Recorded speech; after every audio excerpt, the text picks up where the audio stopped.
মুর্শিদাবাদের এক গৃহবধূর নাম এখন দেশ জুড়ে ভোটাধিকার বিতর্কের কেন্দ্রবিন্দু।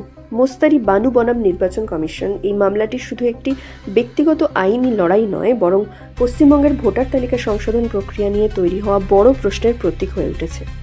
মুর্শিদাবাদের ভগবানগোলা এলাকার বাসিন্দা মোস্তারি বানু সুপ্রিম কোর্টে আবেদন করেছেন নির্বাচন কমিশনের স্পেশাল ইন্টেন্সিভ রিভিশন অর্থাৎ এসআইআর এর ভোটার তালিকা সংশোধন প্রক্রিয়ার বিরুদ্ধে। কমিশনের এই উদ্যোগের লক্ষ্য ছিল ভোটার তালিকায় থাকা ভুল ত্রুটি সংশোধন করা, ভুয়ো বা একাধিক নাম বাদ দেওয়া এবং তথ্যের অসঙ্গতি দূর করা। কিন্তু এই প্রক্রিয়া ঘিরেই শুরু হয়েছে তীব্র বিতর্ক। অভিযোগ উঠেছে বহু সাধারণ মানুষ, বিশেষ করে সংখ্যালঘু অধ্যুষিত জেলা যেমন মুর্শিদাবাদ ও মালদায় ভোটার তালিকায় লজিক্যাল ডিসক্রিপেন্সি বা তথ্যগত অসঙ্গতির কারণে চিহ্নিত হচ্ছেন। নামের বানান, বয়স, বাবা মায়ের নামের পার্থক্য বা নথিপত্রের অভাবের কারণে অনেককে শুনানিতে হাজির হতে বলা হচ্ছে।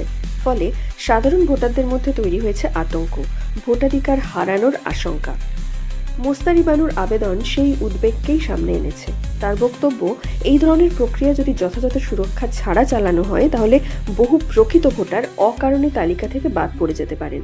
বিশেষ করে গ্রামীণ ও পিছিয়ে থাকা অঞ্চলের মানুষদের পক্ষে বারবার নথি জোগাড় করা বা শুনানিতে হাজির হওয়া সহজ নয়। এই সমস্যার সঙ্গে পশ্চিমবঙ্গের মুখ্যমন্ত্রী মমতা বন্দ্যোপাধ্যায় সহ আরও কয়েকজন রাজনৈতিক নেতার আবেদনও যুক্ত হয়েছে। তাদের অভিযোগ, নির্বাচন কমিশনের এই পদক্ষেপ শুধুই তালিকা সংশোধনের মধ্যে সীমাবদ্ধ নয়, বরং এটি নির্বাচনের আগে ভোটারদের মধ্যে বিভ্রান্তি তৈরি করতে পারে। সুপ্রিম কোর্ট বিষয়টি গুরুত্ব দিয়ে শুনানি শুরু করেছে এবং সাধারণ ভোটারদের স্বার্থ রক্ষায় কিছু নির্দেশও দিয়েছে। আদালত বলেছে, ভোটারদের যেন প্রতিনিধির মাধ্যমে আপত্তি জানানোর সুযোগ দেওয়া হয়, নথি জমা দেওয়ার প্রক্রিয়া সহজ করা হয় এবং স্বচ্ছতা বজায় রাখা হয়। আদালতের পর্যবেক্ষণ, এই ধরনের সংশোধনী প্রক্রিয়া যেন সাধারণ মানুষের ওপর অযথা চাপ সৃষ্টি না করে। এই মামলা এখন বড় প্রশ্ন তুলছে। ভোটার তালিকা শুদ্ধ করার প্রয়োজনীয়তা অবশ্যই আছে, কিন্তু সেই প্রক্রিয়া কি এমন হওয়া উচিত যাতে প্রকৃত ভোটাররা বাদ পড়ে যাওয়ার ভয় পান?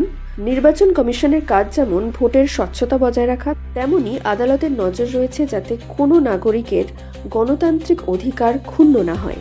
মুর্শিদাবাদের এক সাধারণ গৃহবধূর নাম তাই আজ দেশের সর্বোচ্চ আদালতে এক গুরুত্বপূর্ণ ভোটাধিকার বিতর্কের প্রতীক হয়ে উঠেছে। আগামী দিনে এই মামলার রায় শুধু পশ্চিমবঙ্গ নয়, গোটা দেশের নির্বাচন প্রক্রিয়ার উপর প্রভাব ফেলতে পারে।